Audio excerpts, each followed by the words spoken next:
بسم اللہ الرحمن الرحیم۔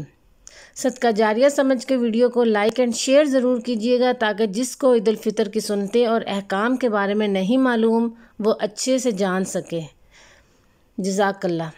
نمبر 1، نماز عید الفطر سے پہلے صدقہ فطر ادا کرنا۔ نمبر 2، غسل کرنا۔ نمبر 3، اچھا لباس پہننا۔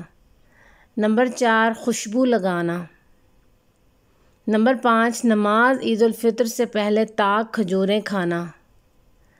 نمبر 6، نماز عید الفطر کے لیے عیدگاہ جانا۔ نمبر 7، عیدگاہ پیدل جانا۔ نمبر 8، اپنے عزیز و اقارب کے ساتھ عیدگاہ جانا۔ نمبر 9، ایک راستے سے جانا اور دوسرے راستے سے واپس آنا۔ نمبر 10، گھر سے عیدگاہ جانے تک تکبیرات کہنا۔ نمبر 11، تکبیرات اللہ اکبر لا الہ الا اللہ واللہ اکبر اللہ اکبر ولی الحمد۔ جزاک اللہ۔